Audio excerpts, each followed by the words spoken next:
Hi, I'm Ari Lynette, and it's time for a tag.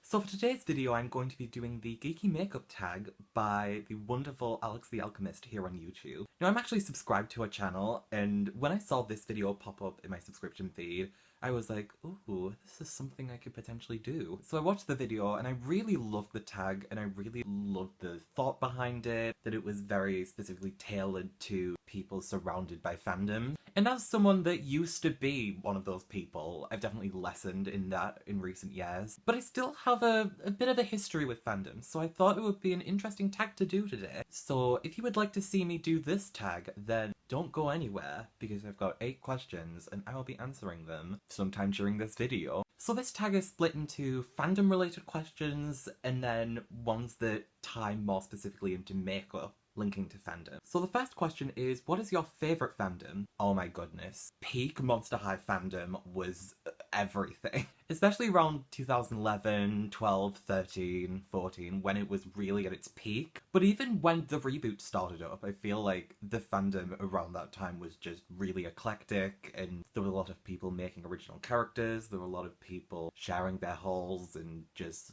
enjoying everything. And it was a lot of fun, and for someone that was kind of still discovering a lot about themselves, it was really good to be there and just be accepted and just not have to explain things and be scared of being this outcast because we kind of just didn't really care about any of that stuff. It was just a lot of fun and I really enjoyed it. It was also really fun seeing other doll fandoms and kind of the dynamics between them. Like, you had the Bratz fans that thought they were the best, you had the Monster High fans that also thought they were the best in a slightly more subtle way, and then you had the Barbie collectors, and then you had all of these rivalries and things, and it was quite a lot of fun to watch, and it didn't get too serious, and I really liked that there wasn't these horrible consequences to petty rivalries like there are in a lot of different communities today. It was just fun and carefree, and I really enjoyed that, and I miss that. There is still a little bit of a fandom there, but it's definitely not as much as it was before because obviously Monster High has really gone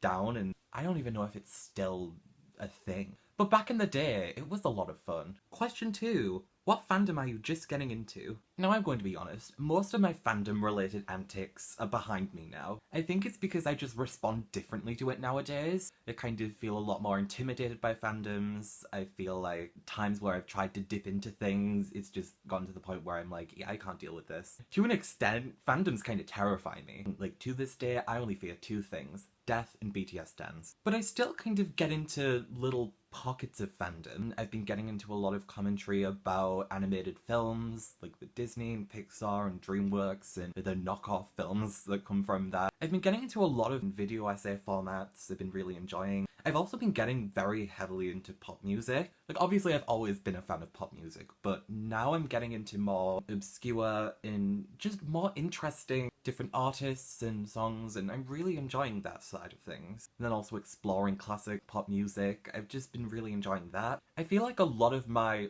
fandom antics aren't really fandom antics these days. They're a lot more related to specific hobbies and interests. But there's still occasional little things that I like in terms of media and sharing experiences regarding that. Like, I've been really loving The Good Place, and I've been meeting some people who also love it, and that's a lot of fun. So I'm still getting little bits and pieces of experiences here and there, but I don't think I'm necessarily discovering anything new that's going to have this big impact on my life like it would a few years ago. I just think I've changed, and I think that that's just kind of my progression. So now we're going on to some more specifically makeup related questions. So question 3 is, what is your favourite nerdy makeup collaboration? This isn't really a collaboration, but it's definitely a collection inspired by a piece of media, and it's by an indie brand named Shiro Cosmetics. Shiro makes a lot of nerdy makeup collections and some really interesting inspired by products, but the one that really interested me was their Adventure Time collection, which is called the Algebraic collection.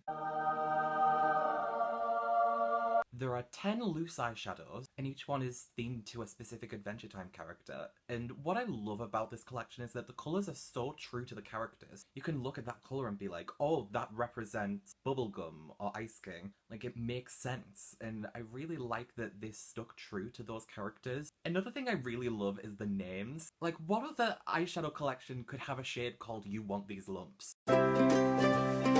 So now I'm going to go into the shade I Choose Sandwich. I'm also going to go into the lower lash line with Slam Bam in a Can. And on the lid, I'm going to apply You've Raised My Frosty Dander. Like, there are some really funny shade names. I think one of my favourite ones is Womanly Charms and Elephant Prowess, which is obviously a homage to Tree Trunks. I just love that collection because it's inspiring, it's creative, it's a moment of joy. Like, there's no use creating a makeup collection that's just a collaboration with an IP that just is kind of there to be a product if it doesn't really bring any joy or anything evocative of the original product. But with this, it's that spirit of Adventure Time, and it really feels authentic, and I just love it. Also, each of the loose shadows has a little bit of artwork on. Here's the one for Finn the Human shade, which is Slam Bam in a Can, and it's just something you wouldn't really get with some other collaborations, and I just love what Shiro did with that collection. I mean, I love Shiro's collection overall, but I just think that this particular set is just everything I could have wanted. Question 4. What is your least favourite nerdy makeup collaboration? I know everyone's been saying the Avengers Endgame things that Sephora and Ulta did, but can we just talk about Cargo and Star Wars for a minute? Biggest cop-out of the year. Like, they did 2 palettes. They did the light side is beige neutrals. The dark side, slightly darker beige neutral.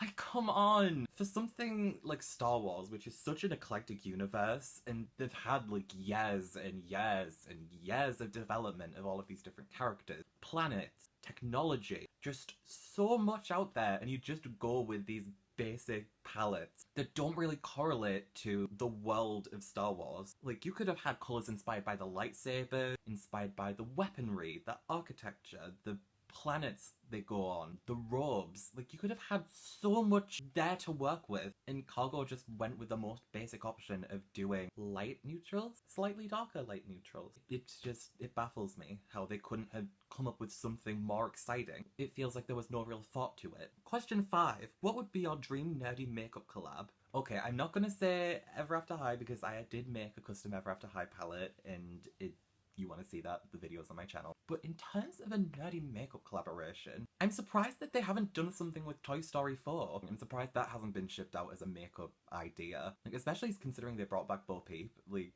they could have had a cool looking palette and some really interesting packaging, at least. So I'm surprised they didn't do something like that. But what would be my dream palette? I would love a glow palette. I would absolutely love a palette inspired by the Gorgeous Ladies of Wrestling, especially since season 3 is coming out soon, which I'm really excited about. But just the colour schemes and the whole 80s aesthetic with the costumes and the big hair, it would just be such a good idea for a palette. I would love to see something like that coinciding with an upcoming season of the show. Hopefully sooner rather than later, because you know how Netflix gets once series is past 3 seasons. I'm still not over them cancelling Santa Clarita Diet, still bitter. But I think a glow palette would just be so exciting. Question 6. Favourite nerdy YouTuber, can be beauty related or not. This is kind of another one where I don't really have much of an answer. I don't really watch any specific people. I more just follow the content, and then if the person happens to be decent, because let's face it, I'm a little picky about who I follow, but it's more the case that the people I follow happen to be nerdy or interested in that kind of thing, more as an aside rather than a full topic. So for example, some of the makeup YouTubers I watch, like Portia Pens, I'd consider quite nerdy. And then Alex, obviously, Alex the Alchemist, is quite nerdy herself. Even people like Georgia Harris that have made like custom palettes out of certain things pertaining to pieces of media she likes. Like, that was my whole inspiration for the custom Ever After High palettes, so that's a prime case of how the nerdy side of makeup has inspired me. So I feel like it's more of a bits and pieces rather than whole channels that inspired me. Question 7. TV or movie character whose makeup you admire. This isn't just makeup, but hair, outfit, overall aesthetic. I was the biggest fan of Effie Trinket, who is one of the characters from the Hunger Games. And she's one of the citizens of the capital, and overall this question could pertain to the entire citizens of the capital aesthetic, especially from the films. I loved their aesthetic. I know that the capital people were evil, or at least complicit in something evil,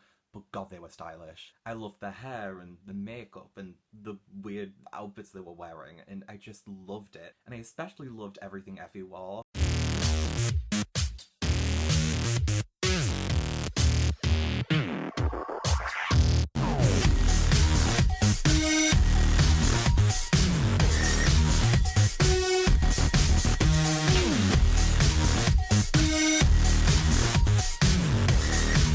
Seeing all of the different outfit changes, especially in the first two films. She didn't get any real, outfit changes in the last few, which kind of disappointed me, but it made sense in the context, so that's fine. But especially in the Catching Fire movie, there was a lot of really awesome outfits she wore, with the blue dress and those huge fur sleeves. I just loved all of those looks, and that included the makeup. That was everything I wanted to be when I was younger. I kinda sort of achieved it a little bit, but I don't think I've gone full Effie. Maybe next year. And then the final question is question 8. Give us a niche recommendation for a book, series, TV show, comic, movie, etc. Something that you want more people to know about. So on Netflix, there's this animated series called Harvey Girls Forever. It's actually made by DreamWorks, and it's based on characters from the Harvey comics, and it's such a good show. It is a cartoon, and you'd probably think, oh, this is kind of aimed at kids, but it's one of those smart cartoon shows. It honestly reminds me of older cartoons like Ed, Edd n Eddy and that kind of style, and I just really love it. It's